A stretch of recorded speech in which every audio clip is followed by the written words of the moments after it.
Northeast of downtown Albuquerque, New Mexico, two interstates cross each other in a 5-level stack of concrete ramps that locals call the Big I. And the numbers attached to that interchange tell you almost everything you need to know about the road that runs through it. When it was built in 1966, it was designed to handle 60,000 vehicles a day. Before the pandemic, it was handling more than 400,000. And in a nationwide analysis of federal crash data released in late 2025, mapping every fatal collision in America to the highway it happened on, the stretch of Interstate 40 crossing Bernalillo County, the county that is essentially Albuquerque, ranked as the 5th deadliest highway segment in the entire United States, with 48 fatal crashes in just 3 years, keeping company with freeways in San Bernardino, Riverside, and Phoenix that carry the traffic of metropolitan areas several times Albuquerque's size. Think about that for a moment. A city of 500,000 people, in a state of 2 million, is producing freeway deaths at a rate that belongs in Southern California. That is not an accident of statistics. It is the product of a specific geography, a specific history, and a specific set of human failures, all stacked on top of each other like the ramps of the Big I itself. And that is what we are talking about today. To understand this road, you have to understand what it replaced, because I-40 through Albuquerque is the direct descendant of Route 66, which after 1937 ran straight down Central Avenue, through the heart of the city, past the motels and diners and neon that made Central one of the most famous main streets in America. The interstate era ended that in stages through the 1960s, lifting the transcontinental traffic out of the city's living room and onto a limited-access freeway a few blocks north. And when the Big I opened in 1966 with its left-hand exits and its 60,000 vehicle design load, it was the proud modern centerpiece of the system.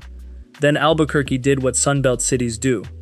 It doubled. The freeway designed to bypass a mid-century town became the spine of a sprawling metro, carrying commuters between the west side and the east mountains, students and workers across town, and, layered on top of all of it, the unceasing river of national freight, because I-40 is one of the great truck corridors of the continent, the shortest all-weather line from the ports of Los Angeles to the markets of the south and east, and every one of those trucks, tens of thousands a day, passes directly through the middle of Albuquerque, mixing 80,000-pound rigs traveling coast to coast with a parent doing the school run at the Louisiana Boulevard exit. High-speed long-haul traffic and short-hop urban traffic, sharing lanes, is the most dangerous cocktail in highway engineering, and this city serves it daily. Now add the terrain, because Albuquerque is not flat, whatever it looks like from the air.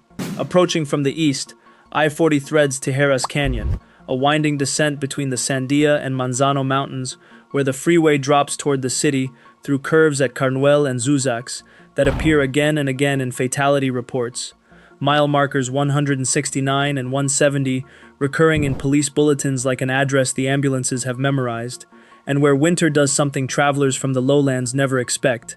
At over 6,000 feet, the canyon ices while the city below stays dry, and a bridge deck in shadow can stay frozen until noon.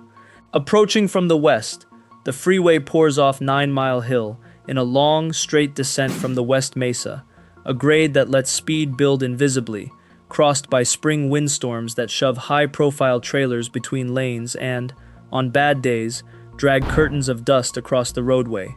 In July 2025, a rollover at mile marker 140 west of the city killed 2 people on a clear summer afternoon. The canyon and the hill are the 2 doors into Albuquerque, and both of them are booby-trapped by physics. Then comes the human layer, and this is where the statistics turn genuinely dark, because New Mexico consistently ranks among the very worst states in America for 2 things that happen on this freeway constantly: impaired driving, with roughly 1 in 3 fatal crashes statewide involving alcohol, and pedestrian deaths, where New Mexico has repeatedly held the highest per capita rate in the nation. On urban I-40, those 2 epidemics converge in ways that other cities' freeways rarely see. People cross the interstate on foot at night, moving between neighborhoods the freeway split apart 60 years ago, invisible in dark clothing against dark pavement until a windshield finds them. Wrong-way drivers, overwhelmingly impaired, enter the eastbound lanes heading west. Stolen vehicles run from police through mainline traffic, The local news archive of this single freeway reads like a police scanner transcript. A dump truck stolen in Moriarty ending in a multi-vehicle crash in the city. Pursuits ending at the Big I. A semi-collision between Louisiana and Wyoming boulevards igniting a car fire at 9 in the evening. None of these events is the freeway's fault, exactly.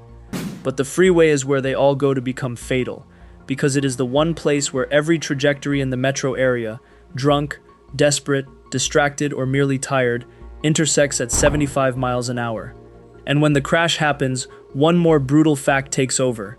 The University of New Mexico Hospital in Albuquerque operates the only Level 1 trauma center in the entire state.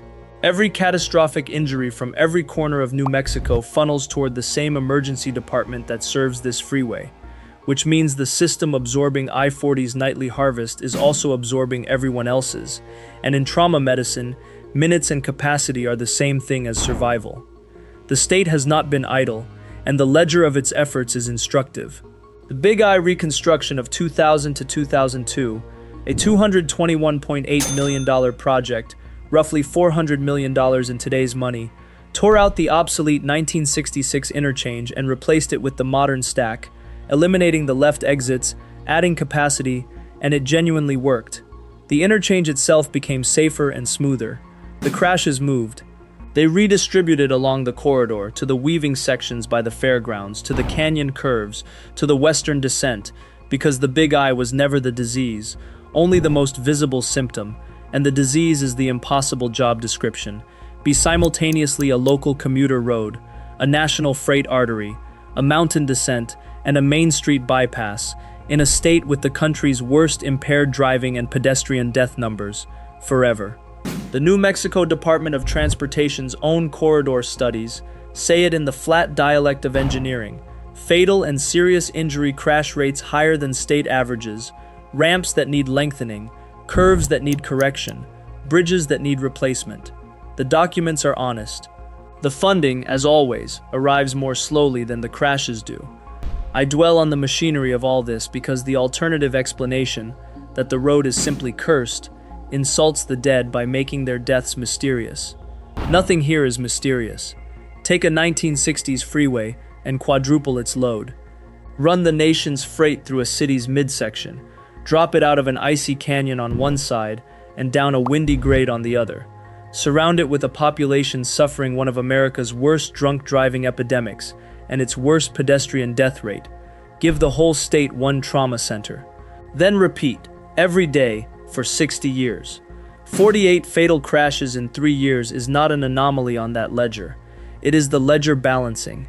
And yet this remains in its way a beautiful drive, and if you cross Albuquerque on I-40, you should let yourself see it. Come out of Tijeras Canyon at dusk and the city opens below you all at once. 100,000 lights spread across the valley floor, the Rio Grande's dark ribbon of cottonwoods running through the middle, the volcanoes silhouetted on the western horizon, and behind you the sandias turning the pink of their namesake watermelon in the last light. Down there, a few blocks south of the freeway, old Route 66 still glows along Central Avenue. The surviving neon of the De Anza and the Elvado and the Chemo Theater, the road this road replaced, now a museum of itself. Drive it sober, rested, and patient. Leave following distance in the truck lanes that feels excessive. It is not. Respect the canyon in winter and the hill in wind. Watch, genuinely watch, for people on foot where no people should be. And when the traffic slows and stacks beneath the great concrete ramps of the Big I, 400,000 vehicles a day threading a structure built for 60,000. Consider the arithmetic holding it all together, and how thin it is. Somewhere in the flow around you, statistically tonight, is the next entry in the federal database.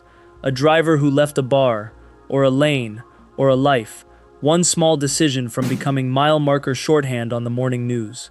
The freeway takes no position on any of it. It was built to move America through Albuquerque, and it does, magnificently, indifferently, 48 funerals at a time, while the sandias stand over the whole rushing river of light, patient as only mountains are, watching the city's fastest road do the slowest thing it knows, which is collect.